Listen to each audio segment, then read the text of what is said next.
Hello दोस्तों, नमस्कार। मैं पवन मुरल एक बार फिर आप सभी का रोजगार विद अंकित भाटी चैनल में स्वागत करता हूं।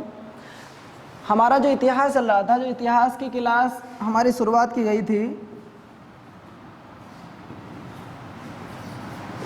इतिहास की जो हमारी क्लास शुरुआत की गई थी उसमें हमारा इतिहास के 3 पार्ट मैंने आपको बताए थे, प्राचीन भारत, मध्यकालीन भारत और आधुनिक भारत। तो उसमें हमारा 2 तरीके का इतिहास हो चुका है। मैंने आपको मध्यकालीन पूरा करा दिया है और आपका आधुनिक पूरा करा दिया है।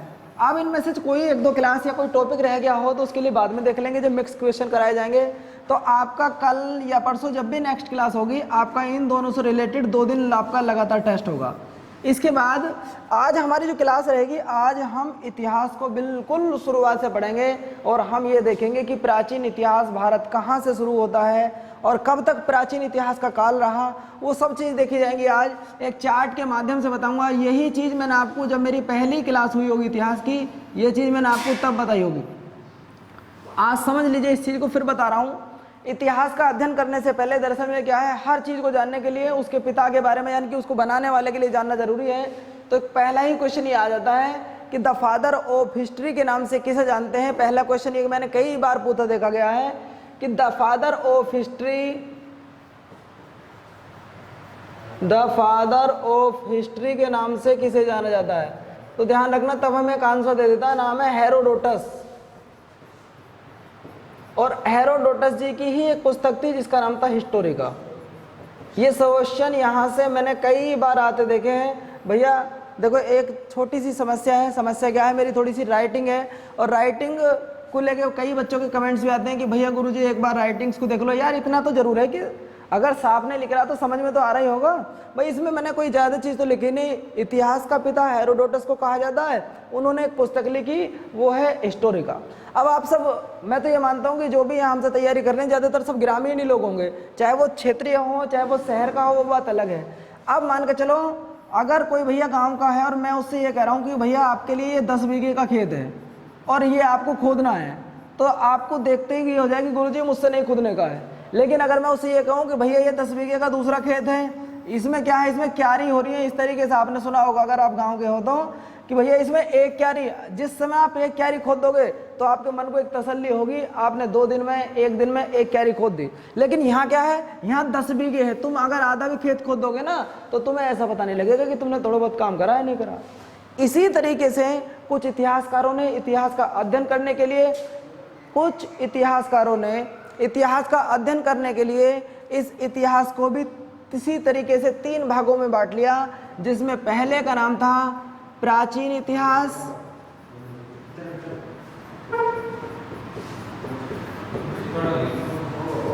प्राचीन इतिहास, मध्यकालीन इतिहास और इसके बाद आधुनिक इतिहास।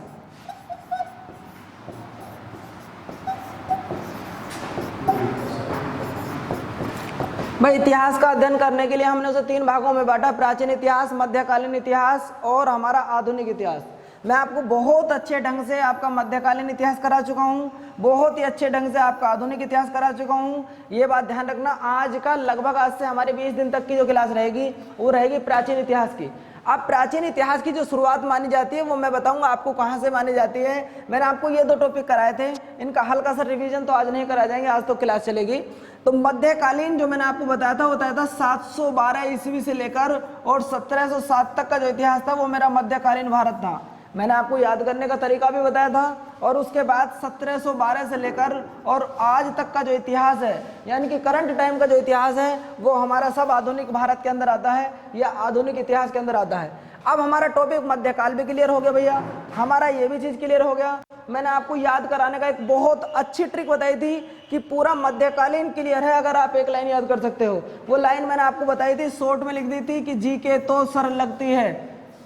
मैंने ये चीज़ आपको बताई थी कि जी के तो सरल लगती है। गुलाम वंश, खिलजी वंश, तुगलक वंश, सैयद वंश, लोधी वंश, ये मेरी बिल्कुल सबसे पहली क्लास में मैंने आपको बताया था। दूसरी चीज़ एक और बताया था मैंने आपको कि गजनी गोरा गुड़ खाओ तसले में। मैंने आपको 2 लाइन सिखाई थी कि गजनी गोरा गुड़ खाओ तसले में। देखो भैया एक बार जरा इसे, भारत में अगर किसी मुस्लिम आक्रमणकारी ने सबसे पहले आक्रमण किया तो वो महमूद गजनवी ने किया। महमूद गजनवी के बाद अगर कोई आया तो वो गोरी आया, और गोरी के बाद हिंदुस्तान, इस हमारे देश में हिंदुस्तान में मात्र 5 वंश चले हैं। आपसे पूछ सकता है कि मध्यकालीन भारत के दौरान बताइए सल्तनत काल में कुल कितने वंश चले थे? आप कहोगे जी 5 चले थे। वो कौन कौन से थे? अगर आपको वंश याद करने हैं तो वंश में लिख लोगे आप, जी के तो सर लगती है। अगर आप ऐसे याद करोगे तो इसमें आपका टोटल ये भी होगा कि कौन भारत में पहले आया था। गजनी, गोरा, गुड़ का मतलब गुलाम वंश, खाओ का मतलब खिलजी वंश, तय का मतलब तुगलक वंश, सै का सैयद, लय का लोधी, और मैं का बाद में आ जाता मुगल वंश। और ये कहानी आपकी 998 से शुरू होती है और 1526 पे खत्म हो जाती है। और 1526, जबकि मैंने यहाँ क्या लिखा है 1707, तो 1707 तक शुरू करने के लिए मैंने एक लाइन और बताई थी आपको।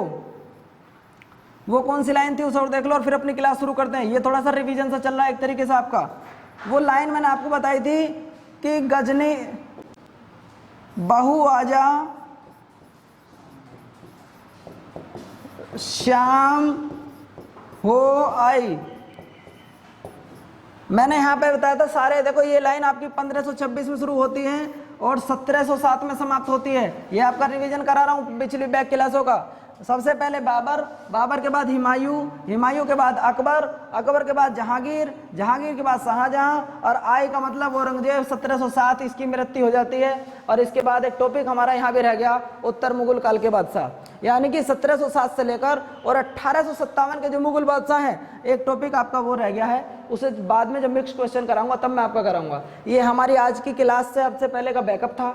आज जो हमारा टॉपिक चलेगा, टॉपिक है हमारा प्राचीन भारत। उम्मीद करता हूं कि आज आपकी समझ में आएगा प्राचीन इतिहास।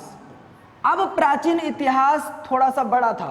मध्यकालीन और आधुनिक भारत के मुकाबले प्राचीन इतिहास में हर लड़की और हर लड़के की कंपटीशन करने वाले की ये परेशानी होती है कि गुरुजी याद करने की बहुत कोशिश करते हैं लेकिन आज याद रहते हैं, प्राचीन इतिहास को हम भूल जाते हैं। मैं उम्मीद करूंगा कि जिस तरीके से हमने पूरी हिस्ट्री को एक कहानी के रूप में याद करा है, हम यहाँ भी एक कहानी बनाएंगे इसकी। वो कैसी कहानी होगी वो चीज़ देखो जरा आप।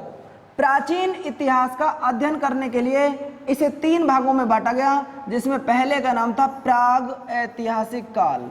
या तो आप लिख लो प्राग ऐतिहासिक काल लिख लो, या आप लिख लो प्राग इतिहास, को भी कोई दिक्कत नहीं है। आप या तो पूरा नाम लिख लीजिए प्राग ऐतिहासिक काल, और दूसरे नंबर पे आता है आद ऐतिहासिक काल। आप सिर्फ आद इतिहास लिख लो तो भी कोई दिक्कत नहीं है। और तीसरे नंबर पे आ जाता है, आज आपको साफ दिखाई दे रहा भैया, ये बताते रहना जरा एक बार। और तीसरे नंबर पे आ जाता है इतिहास। एक बार लिखने से पहले जरा इसे समझ लीजिए, 3 वर्ड मैंने आपके सामने लिखे क्या है, ये चीज देख लो जरा। आज का जो हमारा पूरा टॉपिक रहेगा वो सिर्फ रहेगा प्राग इतिहास, क्योंकि इतना तो मैं आपको पढ़ा चुका हूँ। मैंने आपको बताया था कि प्राचीन इतिहास थोड़ा सा बड़ा था, उसका अध्ययन करने के लिए मैंने उसे 3 भागों में बांटा, जिसमें पहले का नाम प्राग इतिहास, किताबों में लिखा मिलेगा आपको प्राग ऐतिहासिक काल, तो परेशान मत हो जाना। प्राग ऐतिहासिक काल, आद ऐतिहासिक काल और इतिहास का काल, ये है क्या क्या चीज़ उन्हें देख लीजिए। प्राग इतिहास वो इतिहास होते हैं जिसके बारे में कोई लिखित साक्ष्य ना हो, वो सारे इतिहास प्राग ऐतिहासिक काल होते हैं। जैसे कि मैं आपसे पूछूं कि भैया बताइए आग की खोज कब हुई, आप कहोगे गुरुजी नवपाषाण काल में हुई होगी या पुरापाषाण काल में हुई होगी। मैंने कि जी मुझे डेट बताओ, जी भैया डेट पता नहीं है। मैं आपसे पूछूं जी कुम्हार के चाक का आविष्कार का बताओ, जी गुरुजी नवपाषाण काल में, मैंने की डेट बताओ। इसका मतलब मैं आपसे कहूँ बताइए कुत्ता पालना कब शुरू किया, जी नवपाषाण काल में किया, मध्य में किया होगा, लेकिन मैंने की डेट बताओ, डेट नहीं है। तो ऐसा इतिहास जिसके बारे में कोई लिखित विवरण ना मिलता हो, वो कौन सा इतिहास कहलाता है? तो इसे लिख लीजिए अब, ऐसा इतिहास जिसके बारे में लिखित साक्ष्य ना हो, लिखित साक्ष्य ना हो। इसके बाद हमारी एक चीज क्लियर हो जाती है। आज टॉपिक हमारा यही रहेगा, आज प्राग ऐतिहासिक काल, लेकिन पढ़ा तीनों को दे रहा हूं एक बार में। दूसरा चीज आपके सामने लिख रहा है आद ऐतिहासिक काल, ऐसा इतिहास जिसके बारे में लिखित विवरण तो हो, ऐसा इतिहास जिसके बारे में लिखित साक्ष्य तो हो, लेकिन उसे पढ़ा ना जा सके, लेकिन उसे पढ़ा ना जा सके। जैसे कि सिंधु घाटी सभ्यता का इतिहास। अगर आपसे कभी कभी ये पूछ लेता कि इनके एग्जाम्पल दो, मैंने यही चीज पहली क्लास में आपको सिखाई थी, लेकिन आज थोड़ा सा डीपली बता रहे हैं क्योंकि एंशिएंट हिस्ट्री की आज शुरुआत है। आपसे पूछेगा कि प्राग इतिहास में क्या एग्जाम्पल आता है, तो आपको आंसर देना पाषाण काल। क्या देना भैया? पाषाण काल, क्योंकि जिस समय मनुष्य आदि मानव रूप में रहा करता था, यही आंसर आपने देना है। ऐसा कौन सा इतिहास है जिसका लिखित साक्ष्य नहीं है? तो आंसर क्या आएगा? पाषाण काल।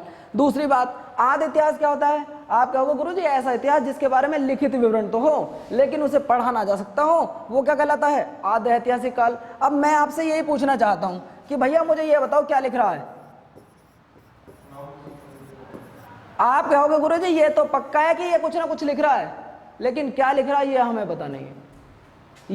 ये तो जरूरत है कि ये कुछ ना कुछ संकेत दे रहे हैं जो आपके सामने लिखे हैं, लेकिन ये क्या संकेत दे रहे हैं ये मुझे नहीं पता। तो ऐसा इतिहास जिसके बारे में लिखित विवरण तो हो और उसे पढ़ा ना जा सके, वो सब क्या कहलाता है? वो कहलाता है आदि इतिहास। तो इसका जो आप एग्जाम्पल देंगे वो देंगे सिंधु घाटी सभ्यता। इसका जो आंसर आ जाएगा वो हो जाएगा सिंधु घाटी सभ्यता, क्योंकि सिंधु घाटी सभ्यता में कुछ जगह ऐसी मिली हैं जिनका इतिहास अभी तक पढ़ा नहीं गया है। इसके बाद आपके सामने ऑप्शन आ जाता है, फिर आता है आपके सामने इतिहास क्या चीज़ है। फिर भैया भाई आपने प्राग ऐतिहासिक पढ़ लिया, आपने आदि ऐतिहासिक पढ़ लिया, आपने इतिहास पढ़ लिया, अब आपसे पूछ रहे इतिहास है क्या? भाई ऐसा इतिहास जिसके बारे में सुना भी गया हो, जिसके बारे में पढ़ा भी गया हो और जिसे देखा भी गया हो, या अगर आप कुछ भी नहीं याद करना चाहते तो आप शॉर्ट में कह सकते हैं कि वैदिक काल के बाद का इतिहास। वैदिक काल के बाद का इतिहास, वो सब चीज इतिहास कहलाती है। जैसे कि मान कर चलो मैं आपसे पूछूं बताइए गुप्त वंश कब चला, मौर्य वंश कब चला, सब लिखे हुए साक्ष्य हैं हमारे पास या नहीं है? और वो सारे साक्ष्य कब के बाद लिखने शुरू हुए? वैदिक काल के बाद। अगर आप कोई अच्छी तैयारी कर रहे हो तो वहां ये आंसर आता है, वरना तो अगर आपसे कोई ये पूछता हो कि इतिहास होता क्या है, आप कहेंगे जहां पर लिखित विवरण भी हो, जिसे देखा भी गया हो। जैसे कि मैं आपसे पूछूं बताओ भैया कारगिल का युद्ध कब हुआ, तो आप कहोगे गुरुजी 1999 में हुआ। मैं पूछूं बताओ भारत और पाकिस्तान के कितने युद्ध हैं? गुरुजी 4 युद्ध हुए, 48 में हुआ, 65 में हुआ, 71 में हुआ, 99 में हुआ। चलो ठीक है, इसका मतलब ये बात, ये साहित्य आपने कहीं ना कहीं लिखा देखा होगा। भाई 48 में तो थे नहीं आप, ना 65 में थे, ना 71 में थे। या तो हमें किसी ने बताया है, या हमने किसी मूवी के माध्यम से देखा है, या वो चीज हमें कहीं लिखित साक्ष्य मिले हैं। तो ऐसा इतिहास जिसके बारे में लिखित साक्ष्य भी हो, जिसे देखा भी गया हो, जिसे सुना भी गया हो, जिसे समझा भी गया हो, जिसके बारे में हम किसी को बता भी रहे हो, वो सारा इतिहास कैसा कहलाता है भैया? वो कहलाता है आपके सामने इतिहास। अब बात करते हैं, सिर्फ आज हमारा एक ही टॉपिक चलेगा। इसका पहला टॉपिक जिसका नाम है प्राग ऐतिहासिक काल, या प्राग इतिहास लिख दूं, जब शुरू से प्राग इतिहास लिख रहे हैं तो प्राग इतिहास। अब प्राग ऐतिहासिक काल के बारे में हमें यह तो पता पड़ गया कि ये क्या चीज है। भाई ऐसा इतिहास जिसके बारे में कोई लिखित विवरण ना मिलता हो, वो सारे इतिहास हमारे प्राग ऐतिहासिक काल के उदाहरण आते हैं। और इसका एग्जाम्पल भी मैंने आपको बताया था, एग्जाम्पल आता है इसका पाषाण काल। क्या भैया? क्योंकि पाषाण काल की लिखी गई कोई भी चीज उसकी अभी स्थिर नहीं थी, और ना ही उसके बारे में कोई डेट लिखी थी, ना ही उसके बारे में बताया गया था।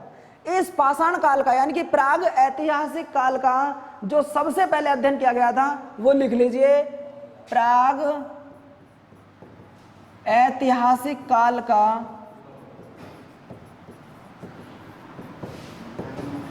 सबसे पहला अध्ययन, लिख लो इसे, सबसे पहला अध्ययन, देख लो भैया इधर देखो, इसका सबसे पहला अध्ययन रॉबर्ट बुशफोर्ड ने किया था। एक क्वेश्चन ये आपके लिए इंपॉर्टेंट है कि बताइए, यहां से पहले तो मैं आपको एक बार पहले पढ़ा चुका हूं, आज यहां से एक क्वेश्चन और निकल के आया कि बताइए प्राग इतिहास आप इसे प्राग इतिहास न लिख के प्राग ऐतिहासिक काल ही कर लो, कोई दिक्कत नहीं है। यहां पे लिख लो आप प्राग ऐतिहासिक काल, ऐतिहासिक काल। आपसे क्वेश्चन ये पूछा जाता है कि भैया एक तो ये कि प्राग ऐतिहासिक काल होता कैसा है। आप बताएंगे कि जहां किसी प्रकार का कोई लिखित साक्ष्य ना मिलता हो, ना जिसके बारे में किसी ने बता पाए हो, वो सारा इतिहास हमारा प्राग ऐतिहासिक काल होता है। आप कहोगे जी एग्जाम्पल बताओ, तो भैया इसका जो एग्जाम्पल होता है वो एग्जाम्पल मैंने आपको बताया पाषाण काल। अब पाषाण काल भी 3 भागों में बटेगा, वो बात अलग रही, लेकिन इस काल का जो सबसे पहले प्राग ऐतिहासिक काल का जो अध्ययन किया था वो किया था जिनका नाम था रॉबर्ट बुस्फूर। क्या नाम था भैया? अब इनके बाद में होता क्या है, आपने एक वर्ड और सुना होगा, इंडियन आर्कोलॉजिकल डिपार्टमेंट। ये वर्ड ध्यान रखना, जो चीज खोज करता है जी वहां पे आज ये चीज मिली है, वहां मूर्ति मिली है, हम लोग तो आप लोग तो जाते नहीं है, जाता कौन है? भारतीय पुरातत्व विभाग का कोई ना कोई अधिकारी जाता है। तो इसकी जो खोज की गई होगी, इसके बाद जो खोज की होगी, भाई आग की खोज कब हुई, ये कहीं ना कहीं तो साक्ष्य मिले होंगे, कहीं खुदाई में मिला हो, किसी खोपड़ी आदमी की खोपड़ी मिली हो, जैसे कि कुत्ते के साथ आदमी को दफनाया गया है, तो ये चीज साक्ष्य तो मिले। और ये खोजा किसने? ये खोजा पुरातत्व विभाग ने। तो एक क्वेश्चन यहाँ आपको मैं साथ के साथ बताता चलता हूं कि सन 1904 में मैंने आपको बताया था कि भारत में जो गवर्नर जनरल थे वो लॉर्ड कर्जन थे। कौन थे भैया? Lord Curzon. Very very most important question है, ये जरूर ध्यान करके लिखना कि बताइए 1904 में भारतीय पुरातत्व विभाग की स्थापना 1904 में किसने की थी? लॉर्ड कर्जन ने। भारतीय पुरातात्विक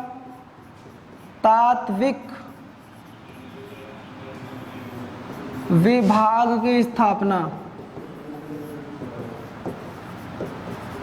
भारतीय पुरातत्व विभाग की जो स्थापना की गई थी वो लॉर्ड कर्जन द्वारा 1904 में की गई थी। लेकिन आपसे ये पूछ लेता है, कई बार सवाल ये आ जाता है कि बताइए भारत में भारतीय पुरातत्व विभाग का जनक किसे माना जाता है? तब आंसर आप लॉर्ड कर्जन मत दे देना। देखो एक ही क्वेश्चन है, चेंज हो जाए थोड़ा सा। अगर आपसे ये पूछे कि इसकी स्थापना किसने करी है तो लॉर्ड कर्जन ने। अगर आपसे ये पूछे कि इसका प्रथम अध्यक्ष और भारत में जनक किसे माना जाता है तो अलेक्जेंडर कनिंघम को माना जाता है। लिख लीजिए, भारतीय पुरातत्व विभाग के प्रथम अध्यक्ष अलेक्जेंडर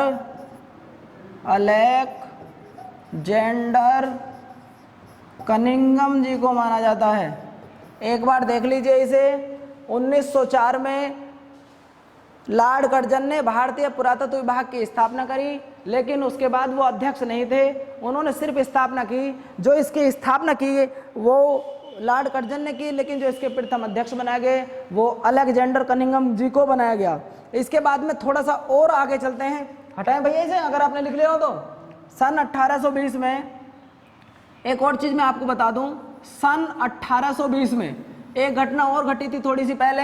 आप पढ़ोगे जी हड़प्पा सभ्यता की खोज कब हुई को बताओगे, दयाराम साहनी ने 1920 में करी। ये चीज आएंगी, बाद में आएंगी धीरे धीरे। लेकिन यहाँ पे देखो आप, सबसे पहले एक व्यक्ति थे जिनका नाम था जर्गेनस जॉनसन। जर्गेनस जॉनसन, इन्हीं जर्गेनसन जॉनसन ने ये कहा था कि जो आपका प्राग ऐतिहासिक काल है उन्हें इन्होंने 3 भागों में बांटा। भैया इसे एक बार समझ लो, पहले लिखने से पहले यही याद हो जाएगा। जो ये प्राग ऐतिहासिक काल था, प्राग ऐतिहासिक काल, इसे 3 भागों में अगर किसी ने बांटा तो वो जर्गेनस जॉनसन ने बांटा था। और वो 3 भाग कौन कौन से थे? जिसमें पहले नंबर का था पाषाण काल। पाषाण काल को मैं अगर चाहूं तो पत्थर का युग भी कह सकता हूं। अब वो पत्थर का युग कैसे कह रहा हूं वो अभी आपको हर चीज समझा दी जाएगी। दूसरे नंबर पे अगर आती हैं तो दूसरे नंबर पे जो यहाँ पे निकल के आई वो आया कांस्य युगीन। और तीसरा या कांस्य काल कह सकता हूं। कांस्य एक मिश्र धातु होती है जो किसकी बनी होती है, कमेंट्स करके बताएं। और जो तीसरा युग आया वो तीसरा आया लोह युग, लोह काल। जर्गेनस जॉनसन ने 1820 में प्राग ऐतिहासिक काल को 3 भागों में बांट दिया। उसमें पहले का नाम दिया इन्होंने पाषाण काल, दूसरे दिया इन्होंने कांस्य और तीसरा दिया इन्होंने लोहा। अब मैंने आपसे ये पूछ लिया कि कांस्य किस किस चीज से मिश्र धातु, कांस्य ये तो पक्का है कि मिश्र धातु होती है, लेकिन किस किस की बनी होती है ये मैं आपसे पूछ रहा हूँ, शायद जानकारी होगी तो ध्यान रखना। ये तांबे प्लस टिन की बनी होती है, तो ये बात ध्यान रखो आप। सबसे पहले यहाँ पे क्या था कि जब मनुष्य सिर्फ और सिर्फ हथियार जो बनाया करता था वो किसके बनाता था? पत्थर के, आपने देखा होगा जब 8th क्लास की आपने हिस्ट्री की बुक पढ़ी होगी तो उसमें कुछ आदि मानव रूप में पत्थर लिए रहते हैं। वो पत्थर सारे के सारे जो होते हैं वो ज्यादातर किस चीज के बने होते हैं? वो सब नुकीले पत्थर बने होते हैं और वो अपने हथियारों से सिर्फ जानवरों पर वार करते हैं ताकि जिससे वो अपना लालन पोषण कर सकें, यानी कि जिससे अपना पेट भर सकें। इसीलिए आदि मानव रूप में मनुष्य क्या था? स्थिर नहीं था। मनुष्य स्थिर कब होगा? जब वो कृषि पालन शुरू कर देगा। स्थिर तभी मनुष्य रह सकता है जब उसका परिवार होगा, जब समाज होगा, वरना वो स्थिर नहीं रहेगा। वो उसे फिर बोलेंगे भोजन संग्राहक। यहाँ पर इन तीनों ही काल में मनुष्य भोजन संग्राहक की स्थिति में रहा है, क्योंकि वो भोजन इकट्ठा करने के लिए आज इस जंगल में घूम रहा है तो कल दूसरे जंगल में घूमेगा। बताओ यहाँ तक बात क्लियर है? चलो भैया आगे लौट के चलते हैं। टॉपिक आया हमारा एक और, नेक्स्ट टॉपिक चलता है। नेक्स्ट टॉपिक हमारा जो होगा वो होगा कि पाषाण काल को भी 3 भागों में बांटा गया था। ये चीज आपने थोड़ी सी पढ़ रखी होगी, वो कौन कौन सी है वो चीज और देख लो।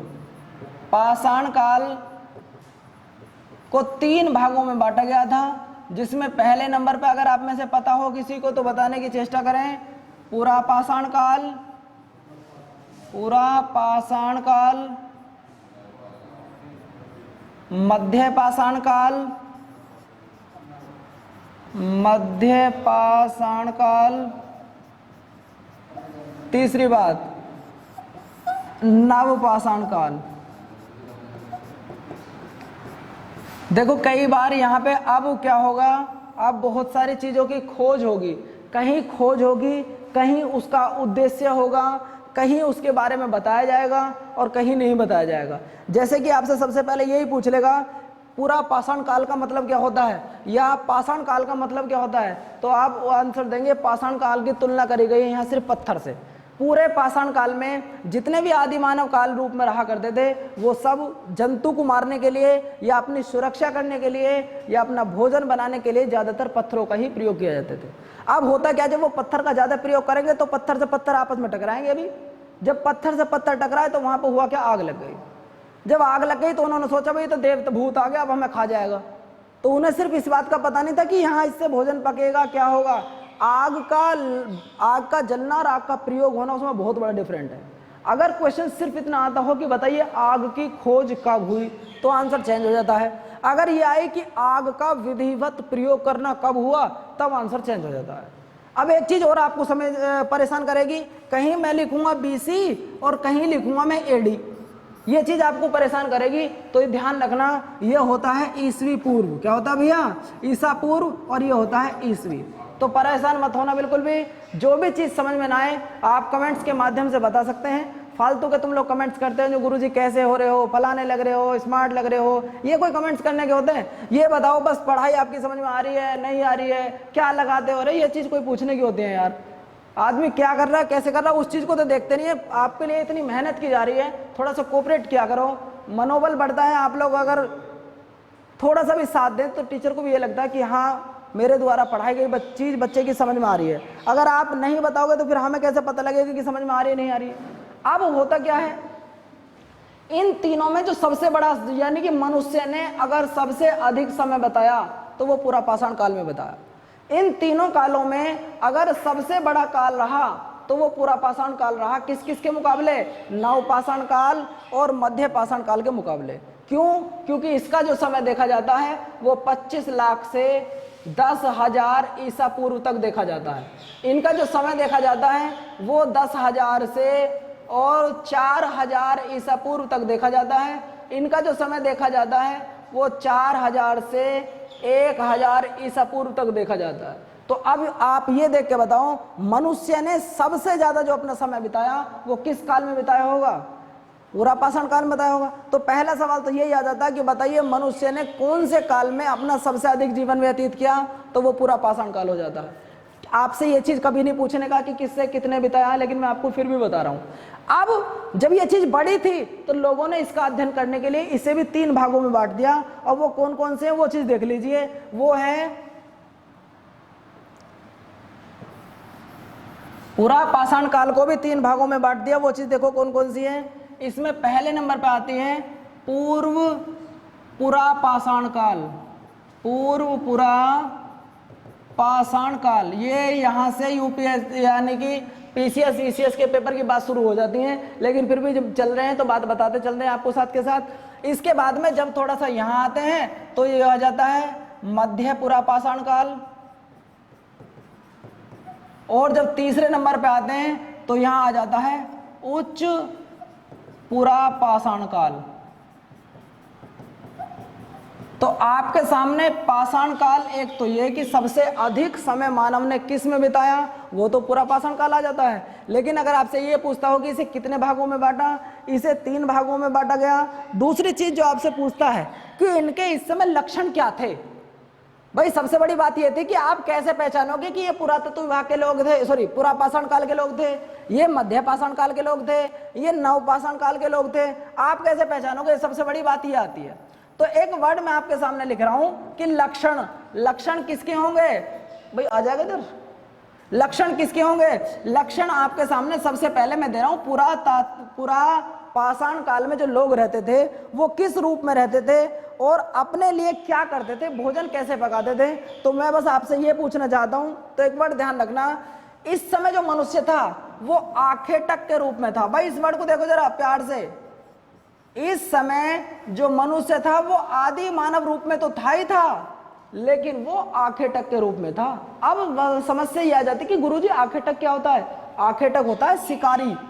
देखो सुन लो भैया 1 मिनट के लिए, अगर आपको लक्षण की पहचान करनी हो कि पुरापाषाण काल में कौन लोग रहते थे, तो तुम कहोगे गुरुजी उस समय के ज्यादातर लोग शिकारी थे और इन्हें भोजन संग्राहक कहा जाता है। एक वर्ड फिर नया निकल गया, शायद आपने ना सुना हो, भोजन संग्राहक। अब गुरुजी ये वर्ड क्या होता है, देखो भोजन का मतलब तो आप समझते ही हो, और संग्राहक का मतलब होता है इकट्ठा। ये लोग क्या करते थे, ये घुमक्कड़ स्थिति में थे। जैसे मान लो आज इस वन से इस वन में आए और जब वहां के जानवर इन्होंने मार के खा लिए, अब अपने भोजन को बनाने के लिए दूसरे वनों में जाएंगे। तो भोजन को इकट्ठा करने के लिए ये एक जगह से दूसरी जगह में जाते रहते थे। या तो इसे भोजन संग्राहक कहेगा, अगर ऑप्शन में ये ना दे तो ऑप्शन में खाद्य संग्राहक देगा। तो ध्यान रखना, मैंने खाद ना लिख के भोजन संग्राहक लिख दिया है, बात क्लियर होगी। अब जब दूसरी लाइन आती है उसे देख लीजिए, मध्य पाषाण काल में जो लोग थे वो आखेटक तो थे। देखो समझने की कोशिश करना, आखेटक मतलब मैंने आपको बता दे वो शिकारी तो थे, वो खाद्य संग्राहक भी थे, खाद्य संग्राहक भी थे, परंतु उन्होंने पशुपालन की शुरुआत कर दी। देखो एक question very very most important निकल के आया कि बताइए किस काल में पशुपालन की शुरुआत हुई। तो वो किस काल में हुई, वो हुई मध्य पाषाण काल में। और ध्यान रखना सबसे पहला जो पशु पाला गया या जानवर पाला गया वो पाला गया कुत्ता। क्या पाला गया भैया, अब कुत्ता ही क्यों पाला गया ये चीज भी मैं आपको बता दूं। कुत्ता 2 तरीके काम करता है, एक तो शिकार को पकड़वाने में मदद करता है, आपको पता ही होगा शिकार कैसे पकड़वाने में मदद करता है, और दूसरी बात रात को आदमियों की सुरक्षा भी करता है। तो मनुष्य ने हर चीज जो भी देखी, तो यहाँ ये बात समझ में आई या नहीं आई, इन्हें एक बार उतार लो अगर उतारना चाहो तो, लिख लो ये 2-3 चीज लिख लो।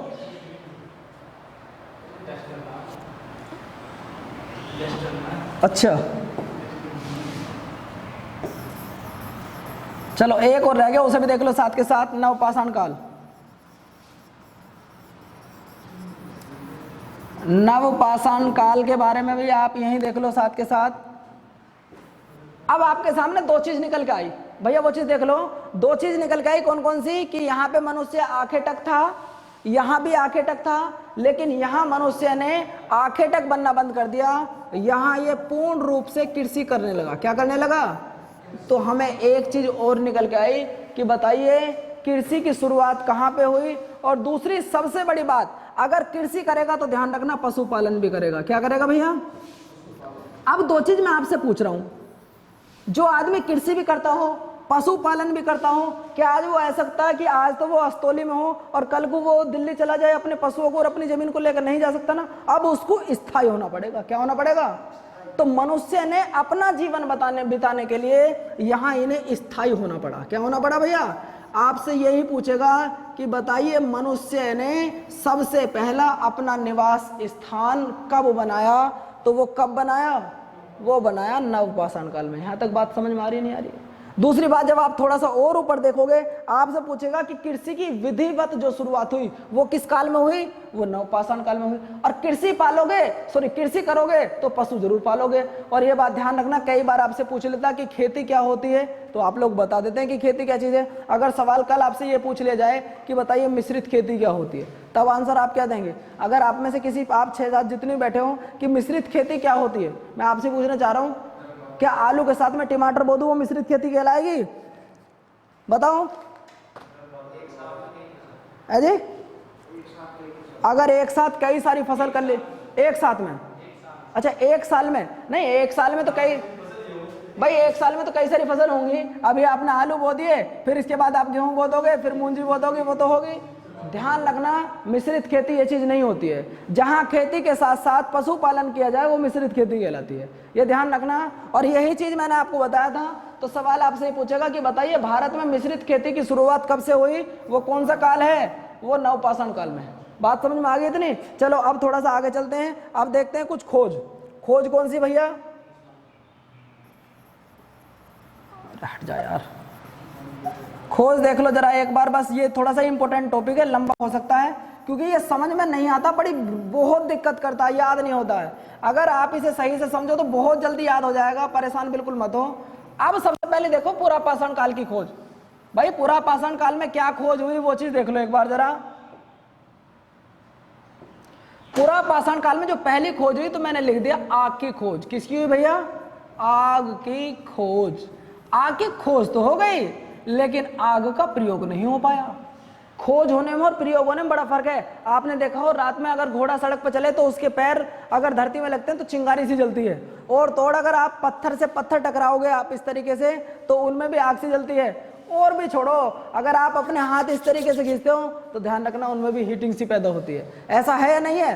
तो इसी तरीके से मैं आपको बता दूं, आग की खोज हुई तो वहां पे रहने वाले पुरापाषाण काल के जो लोग थे वो डरने लगे, भाई कोई देवी आ गई, कोई देवता आ गया, पता नहीं क्या आ गई, कोई भूत आ गए, और वहां से भाग गए। भागने के बाद में उन्होंने देखा क्या, जब वहां से गए और आग खत्म हो गई तो वहां पे कुछ जीव जंतु भी होंगे, वो जीव जंतु जल गए। और जलने के बाद जब उन्होंने खाए तो उन्हें वो टेस्ट लगे, तो उन्होंने उसका फिर प्रयोग करना चाहा। तो ध्यान रखना, जो आग का प्रयोग हुआ वो किस काल में हुआ? वो मध्य पाषाण काल में हुआ आग का प्रयोग। Very very most important question बता रहा हूं आपको। इन दोनों में अक्सर गलती हो जाती है कि बताइए आग की खोज कब हुई और आग का प्रयोग कब हुआ। तीसरी बात, यहीं पर होता क्या है, एक चीज और हो जाती है, ये काल टू काल कर रहा हूं भैया। देखो यहाँ ये पुरापाषाण काल है, ये मध्य पाषाण काल है, और ये नवपाषाण काल है। नवपाषाण काल में हुआ क्या था? नवपाषाण काल में मैंने अभी बताया था कि लोग बाग स्थायी निवासी हो गए थे। अगर स्थायी निवासी हो जाएंगे तो मान लो एक परिवार बन जाएगा, और परिवार बन जाएगा तो परिवार के बाद बात किसकी आती है? समाज। किसकी आती है भैया? तो समाज की शुरुआत हुई सबसे पहले तो ये कि कुम्हार के चाक का आविष्कार हुआ। किसका आविष्कार हुआ? कुम्हार के चाक का आविष्कार हुआ। चाक और गोल गोल जो होता है। दूसरी बात, पहिए का आविष्कार हुआ। तीसरी बात, कृषि का विधिवत आविष्कार हुआ। विधिवत मतलब आप समझते हैं कि एक तो कृषि करना ही होता है कि अब खेत में गेहूं बो दिया और खेत की तरफ झांकना ही नहीं है। जब झांकना जब गेहूं कटेंगे और उसमें बाल निकल रही है ना निकल रही है, तुम्हें क्या जानकारी। विधिवत यह है कि उनको पानी देना है, वहां नलाई होनी है, जुताई होनी है, बुआई होनी है। आप ये विधिवत काम कर रहे हो, वो कब से शुरू हुआ है? वो हुआ नवपाषाण काल में। आपसे पूछेगा यहीं पर क्या समाज स्थायी रूप से अगर सुसज्जित हुआ वो कब से होने लगा? वो भी नवपाषाण काल से ही हुआ। ठीक है दोस्तों, आज हमारी क्लास का ये टॉपिक यहीं समाप्त होता है। तो क्लास अगर अच्छी लगी हो तो लाइक शेयर और कमेंट्स करते रहें। तो ठीक है दोस्तों, थैंक यू, धन्यवाद।